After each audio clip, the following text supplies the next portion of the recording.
एक 2 दिवसापूर्वी मी असा व्हिडिओ बघितला, म्हणजे न्यूजचा व्हिडिओ बघितला बरं का. त्याच्यामध्ये त्यांनी असं सांगितलं होतं की 90% स्त्रिया आजकाल पुरुषांना खूप त्रास देतात. म्हणजे ही घटना, म्हणजे खरं सांगायचं तर हे ऐकल्यानंतर अर्थातच आपला जो काळ होता त्या काळामध्ये आपण कधीच पुरुषांना उलटून बोललो सुद्धा नाही. जसं ते म्हणतील आपले नवरे तसं आपण वागलो, जशाच आपल्या घरची मंडळी म्हणतील तसं आपण वागलो. आपण कधीही असं उलटून उत्तर कधीच दिलं नाही, हे आपल्या नवऱ्याला सुद्धा नाही दिलं. तर हा व्हिडिओ पाहिल्यानंतर मला प्रश्न पडला की स्त्रियांची एवढी हिंमत कशी काय म्हणजे वाढली आहे. म्हणजे हे मला मान्य आहे की पुरुषांनी त्रास दिला किंवा पुरुषांनी मारलं, झोडलं किंवा शिवीगाळ केला, असं काही केलं आणि मग स्त्रीने जर त्याला धरून बडवला किंवा तरी सुद्धा असं स्त्री करत नाही. अजूनही आपल्या समाजात काही लोक असं नाही करत, जे खरोखरच सुज्ञ असतात, विवेकी असतात, त्या स्त्रिया असं करत नाहीत. त्या सहन करणार नाहीत. त्या हवं तर वेगळं होतील, त्यांच्यापासून दूर जातील, माहेरी निघून जातील, पण त्या स्त्रिया आपल्या नवऱ्याला मारतील किंवा आपल्या नवऱ्याच्या विरोधात काहीतरी कारवाई, अशी घाणेरडी कारवाई करतील, असं काही अजून नाही म्हणजे घडत, जर चांगल्या घरातल्या स्त्रिया असतील तर. मात्र तर मी ही जी बातमी जेव्हा ऐकली त्या व्हिडिओमध्ये की म्हणजे एक पुरुषांची वेगळी एक ऑर्गनायझेशन आहे आणि त्या ऑर्गनायझेशनमध्ये असे बरेच पुरुष जमा झाले होते आणि त्यांचा इंटरव्ह्यू घेतला गेला होता. तर त्याच्यातल्या बऱ्याच लोकांनी बरंच काही काही सांगितलं. एकाने असं सांगितलं की माझी आई म्हातारी आहे, माझ्या बायकोला ती नको म्हणून मी तिला गावी भेटायला जातो. मी गावी भेटायला गेल्यानंतर तिने तिच्या माहेरच्या लोकांना बोलवलं, माझ्या तिजोरीचं म्हणजे सगळे तिथले पैसे उचलले, दागदागिने उचलले, सगळं उचललं आणि ती पलायन केलं. ती घर सोडून निघून गेली, म्हणजे तिच्यावर काहीच कारवाई करता येत नाही. दुसऱ्याने असं सांगितलं की माझ्या बायकोनी मी घरामध्ये कुठलाही त्रास देत नसताना आलेला पगार तिच्या हातामध्ये देतो तरी सुद्धा तिने माझ्या विरुद्ध अनेक कलमांखाली केसेस दाखल केलेले आहेत. अनेक कलमांखाली डोमेस्टिक व्हायलन्स झालं, मारहाण, म्हणजे सगळ्याच पद्धतीने अनेक प्रकारे त्याच्यावरती केसेस केल्या. चोरीचा आळ माझ्यावर घेतला. मी प्रचंड म्हणे आता पस्तावलेलो आहे की कुठून म्हणजे हे लग्न मी केलं आणि हे असं झालं.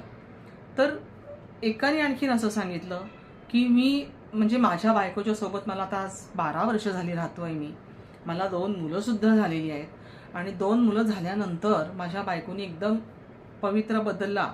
म्हणजे आधी ती खूप चांगली होती असं नाही, पण नंतर ती फार एकदम विचित्र वागायला लागली आणि तिने मला एक दिवस, मी फक्त एवढंच म्हणालो की आज माझा पगार झालेला नाहीये आणि मला पैसे काही तुला देता येणार नाही, तर तिने मला बडवून काढलं. ही किती म्हणजे गोष्ट आश्चर्य वाटण्यासारखी गोष्ट आहे की नाही. तर एकदम अशी ही एकदम इतकी हिंमत बायकांमध्ये कुठून आली आणि कशी आली. म्हणजे माझं असं मुळीच म्हणणं नाहीये की बायकांनी फक्त नवऱ्यांचा त्रास सहन करावा, अजिबात नाही, नाहीच करायचं आहे. तुम्ही बिलकुल त्यांच्या अगेन्स्ट कंप्लेंट दाखल करा, त्यांनी मारलं असेल तर, किंवा ते तुम्हाला त्रास देत असतील, सासरची माणसं देत, नक्की कंप्लेंट दाखल करा. पण जर असं होत नसेल तर तुम्ही त्यांच्या अगेन्स्ट असं विनाकारणच त्यांना त्रास देऊ नका. कारण बघा कसं असतं, आज तुम्ही त्रास देताय पण कधीतरी तुम्हाला या गोष्टीचा भोग भोगावा लागतो. कर्म आहे, कर्म, त्या कर्माचा हिशोब कुठेतरी आपल्याला चुकवावा हा लागतोच, कधीतरी चुकवावा लागतोच. त्यामुळे असं एकतर वागू नका आणि कर्माचा हिशोब पण जाऊ द्या हो, पण एक तुमच्यामध्ये कुठेतरी माणुसकी पाहिजे.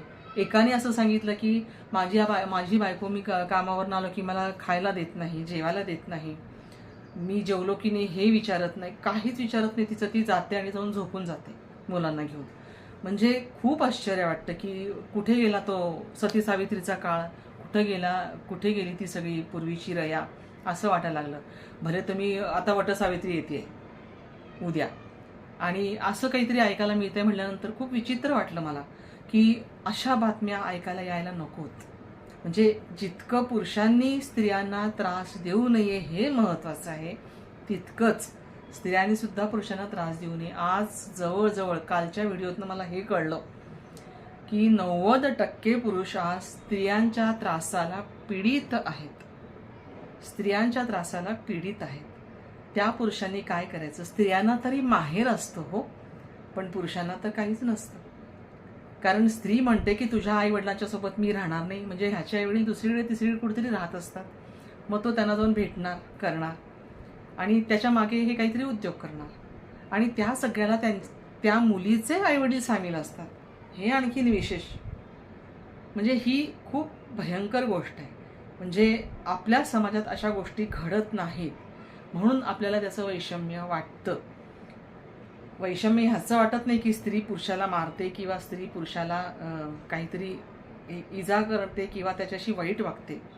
जर तो वागला तर नक्की तुम्ही त्याला काहीतरी सबक शिकवा, काहीच हरकत नाही आहे. पण जर तो चांगला असेल, तुमची काळजी घेत असेल सगळ्या प्रकारे, तर तुम्ही त्याला असा त्रास देऊ नका.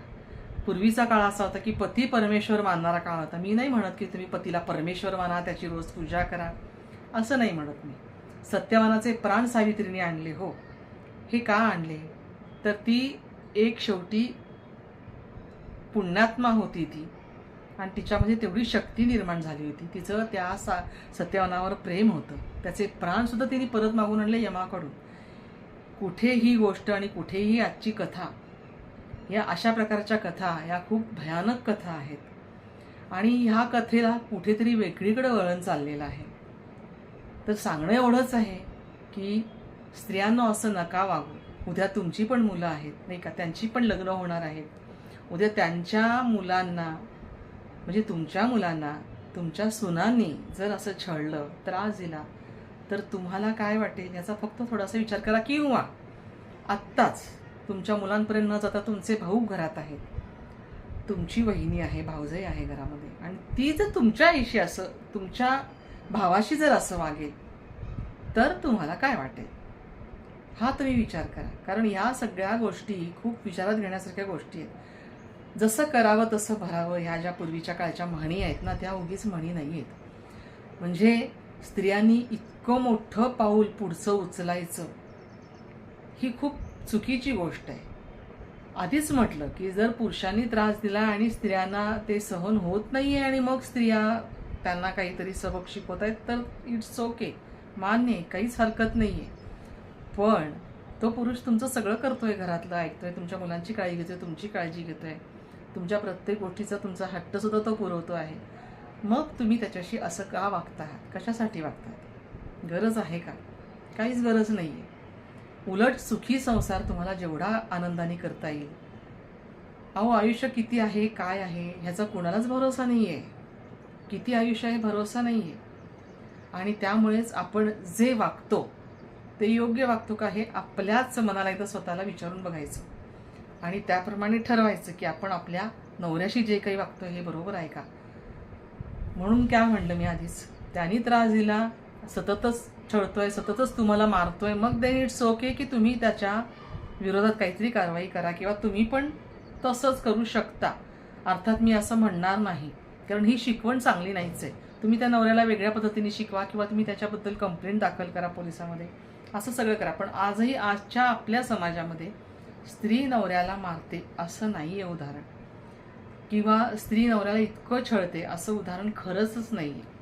तेव्हा स्त्रियांनो थोडंसं सांभाळा, सांभाळून घ्या नवऱ्याला. तोही बाहेर जातो, कष्ट करतो, पैसे कमवून आणतो, मुलांची काळजी घेतो, तुमची काळजी घेतो. तर हे सगळं करत असताना त्याला सुद्धा खूप त्रास होत असतो आणि घरी आल्यानंतर सुद्धा जर त्याला त्याच्या बायकोनी त्रास दिला तर काय बरं होईल? उद्या तुमची मुलं तुमच्याशी अशी वागली तर तुम्हाला कसं वाटेल? विचार करा. तुमची भाऊजाई वागली तुमच्या भावाशी, तुमचा भाऊ असाच पीडित असेल तर त्याला काय वाटेल? एवढंच सांगायचं होतं. तर थोडंसं स्वतःला सांभाळा, थोडंसं आवरा आणि चांगलं वागण्याचा प्रयत्न करा. चांगल्या सज्जन नवऱ्याला त्रास नका देऊ, त्याचे परिणाम चांगले नाही होत. धन्यवाद.